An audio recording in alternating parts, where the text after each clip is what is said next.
মই প্ৰায়ে যেতিয়াই সময় পাওঁ তেতিয়াই অনাথাশ্ৰম বা বৃদ্ধাশ্ৰমলৈ গৈ থাকোঁ। সৰু সৰু ল'ৰা ছোৱালী বা আইতা ককাহঁতৰ লগত সময় কটাই বা কথা পাতি মই খুব ভাল পাওঁ। তেওঁলোকক দেখিলে এটা কথা মোৰ মনলৈ প্ৰায়ে আহে, আমি সঁচাই এডুকেটেড নে? আমি সভ্য সমাজত বাস কৰা একোজন অসভ্য মানুহ আচলতে।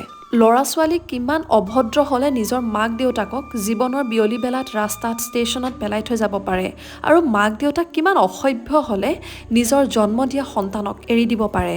এই কথা আপুনি মই কেতিয়াও ভাবিবও নোৱাৰোঁ, কিন্তু কেতিয়াবা ভাবোঁ সেইবোৰ মানুহৰ লগত থকাতকৈ তেওঁলোক আটাইবোৰ এখন ভাল ঠাইত আছে।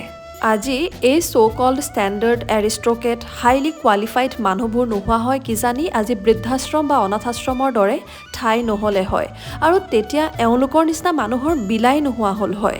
মই এই ভিডিঅ'টোত ব্যৱহাৰ কৰা কেইটামান বাক্য শুনি হয়তো বহুতে মোক এই ভিডিঅ'টোত গালি পাৰিব, কিন্তু ইয়াত গালি পাৰিবলৈ অহা সকলৰ কথাখিনিয়ে মোক অলপো আঘাত নিদিয়ে।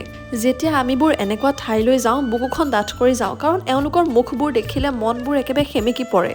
আজি তেওঁলোকৰ ওচৰলৈ গৈছিলোঁ কাৰণ কালি মোৰ লগৰ এজনৰ জন্মদিন আছিল, আৰু তেওঁ মোক কৈছিলে যে তেওঁ কিবা এটা আগবঢ়াব বিচাৰিছে, মই গৈ দি আহিব পাৰিম নেকি। ইমান এটা ভাল কামত মই মোৰ লগৰজনক না কেনেকৈ ক'ব পাৰোঁ। আৰু আজি গ'লোঁ কাৰণ তেওঁ সকলোৰে বাবে আজিৰ দুপৰীয়াৰ সাঁজ তেওঁৰ জন্মদিন উপলক্ষে আগবঢ়াইছিল।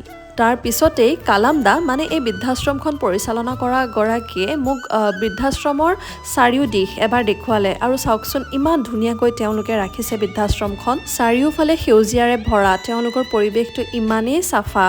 আশ্ৰমৰ আটায়ে মিলি পেলাই ফুলো ৰুইছে, খেতিও কৰিছে, দেখি ভাল লাগিল।